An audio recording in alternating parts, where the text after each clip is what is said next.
Hello and welcome everyone to another episode of TDF exclusive here in Tehran, the capital of Iran.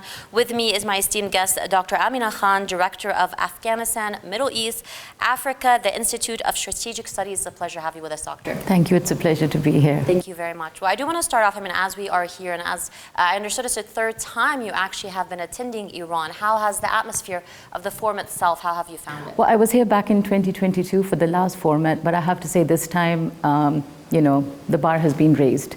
And I think this is an ideal regional format that we should have. The kind of guests that are taking part, the kind of discussions we're having, I think this is so needed. And I'm glad that the region is finally taking its regional ownership that we've been missing for so long. Well, definitely. Well, with that, talking about regional ownership, let's go ahead and go into our first question, actually.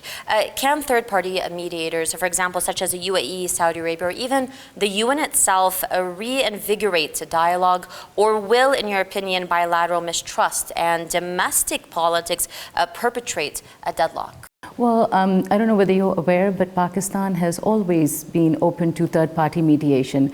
Unfortunately, India has always considered the, tensions between Pakistan and India as bilateral, and therefore they've opposed third-party mediation, be it from the UN, the United States, or even regional countries, as you've mentioned.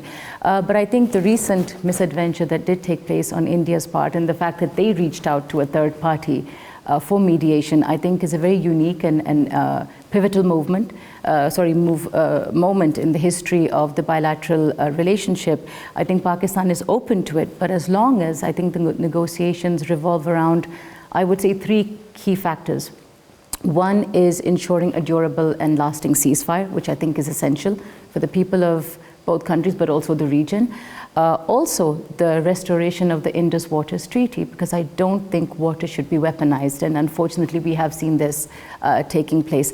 And thirdly, and more importantly, I think, is that any ceasefire negotiations should revolve around the most pivotal issue, which is the Kashmir issue. And it should be resolved, according to the United Nations Security Council resolutions, and of course, according to the aspirations of the Kashmiri people. And again, I will stress here that Pakistan is very committed to regional peace and stability, and we would welcome sincere and credible third-party mediation.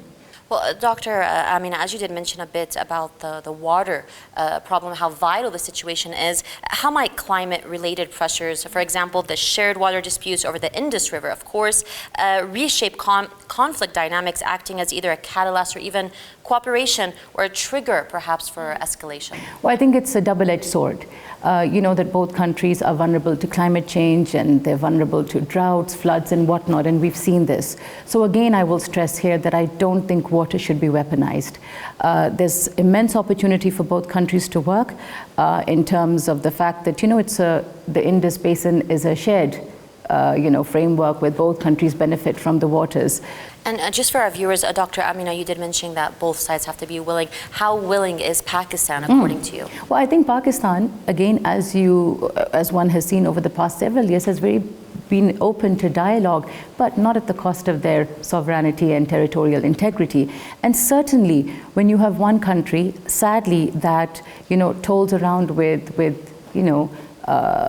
the nuclear arsenal and the threat of war, as we've just seen 2 weeks ago, if I'm not mistaken, I think both countries have to act, as responsible stakeholders. And again, I will stress here that Pakistan is open to negotiations, to solving our bilateral irritants, but in a very mature and measured manner.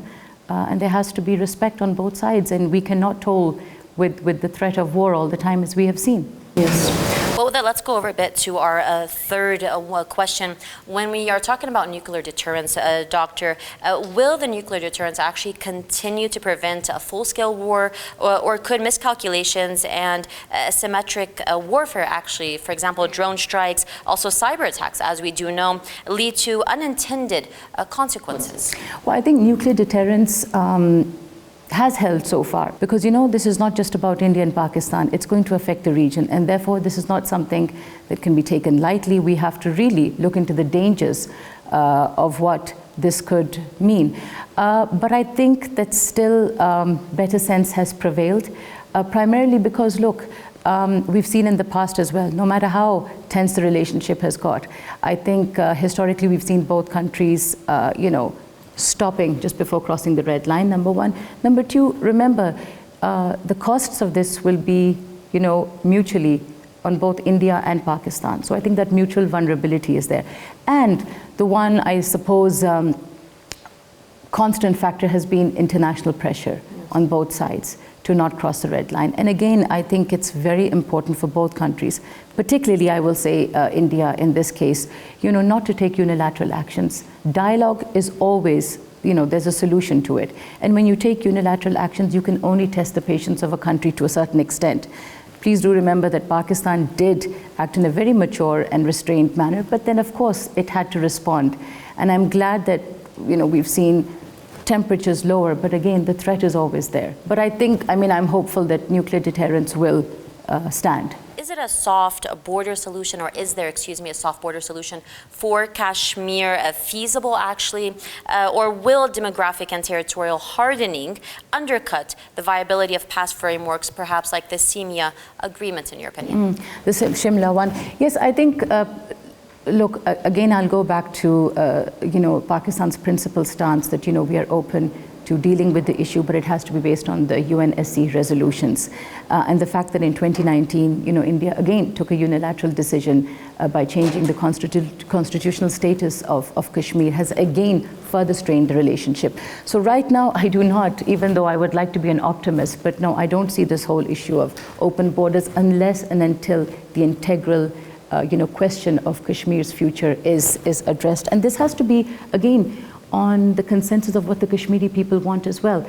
And as I said, for far too long, even now, the Indians are just not willing to discuss Kashmir because again, they say it's an internal issue, but it's not. It's disputed. It's a bilateral issue. And here I will reiterate that if, the international community, some international guarantor, mediator can come in and solve this issue, I think they will do a great service to the people of this region. Because unless and until this issue is not resolved, I feel that South Asia will be hostage to the Pakistan-India tense relationship as we have seen.